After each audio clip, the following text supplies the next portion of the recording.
चंद्रशेखर राव ने मुल्क के मौजूदा हालात पर तशवीश का इजहार किया। उन्होंने कश्मीर द फाइल्स पर अपना रद्द-ए-अमल जाहिर किया। उन्होंने कहा कि progressive government irrigation files, economics files, industrial files तैयार करती। उन्होंने कश्मीर फाइल्स के नाम पर मुल्क और कौम को तकसीम करने का इल्जाम आयद किया। ఇక్కడ జరుగుతున్న పరిణామాలు బాధాకరంగా ఉన్నాయి।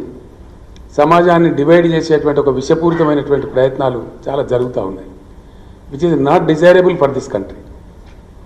ఇప్పుడు ఫేమస్ ఒక కథ సోషల్ మీడియా ద్వారా నాటబడుతున్న విష ప్రచారం, అవాంఛనీయమైనటువంటి అనారోగ్యమైనటువంటి ఏ రకంగా కూడా ఆహ్వానించతగనటువంటి ఒక దుష్పరిణామాలు వస్తూ ఉన్నాయి।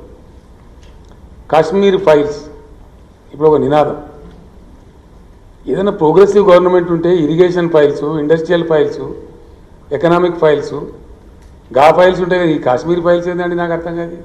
ఇదో దిక్కుమాలిన వ్యవహారం। ఎవరికి కావాలని కాశ్మీర్ ఫైల్స్? దాంతో వచ్చేది సచ్చేది ఢిల్లీలో కాశ్మీర్ పండిట్లే చెప్తున్నారు, మాకు జరిగినటువంటి దీన్ని ఓట్ల రూపంలో సొమ్ము చేసుకునే ఒక దుర్మార్గమైన ప్రక్రియ ఈ ప్రచారం। మాకు అసలు ఏం ఒక పైసా పనిచేయలేదు, మాకేం రిలీఫ్ రాలేదు, ఎటువంటి లాభం లేదు అని వాళ్ళు మొత్తుకుంటూ ఉన్నారు। ఇప్పుడు నా దగ్గర ఉన్నాయి, సోషల్ మీడియాలో తిరుగుతూ ఉన్నాయి అవన్నీ। मध्य प्रदेश के जिला रायसेन के थाना सलोनी के चांदपुर खमरिया गांव में 18 मार्च को बच्चों के मामूली झगड़े में हुए फिरका वाराना तशद्दुद मामले में हुकूमत ने शरपसंदों के खिलाफ कार्रवाई शुरू कर दी। वजीर आला शिवराज सिंह के सख्त अहकाम के बाद न सिर्फ शरपसंदों की धरपकड़ तेज कर दी गई है, बल्कि तशद्दुद में शामिल शरपसंद अनासर की इमला को जमीन दोज करने का भी काम शुरू कर दिया गया है। वाज़ेह रहे कि चांदपुर खमीरिया में हुए फिरका वाराना तशद्दुद में 50 से ज्यादा लोग जख्मी हुए थे। तशद्दुद में 2 लोगों की मौत भी हुई थी। अब भी राजधानी की हमीदिया अस्पताल में शदीद तौर पर जख्मी 7 लोगों का इलाज जारी है।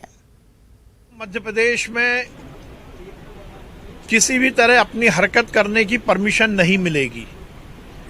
विगत दिनों यदि किन्हीं अराजक तत्वों ने समाज की माहौल बिगाड़ने की कोशिश की तो उनके खिलाफ कार्रवाई हुई। वो सब जेल में है और उसके साथ साथ उनकी जो इल्लीगल प्रॉपर्टी है उसको भी जमींदोज किया गया है। बुलडोजर चलाकर इस बात को स्थापित किया गया है कि ऐसे तत्व मध्य प्रदेश में नहीं रह पाएंगे। ऐसे लोग जो समाज में विघटन पैदा करते हैं, समाज में अराजकता पैदा करते हैं, धर्म की राजनीति करते हैं, उनको इस समाज में रहने का अधिकार नहीं है।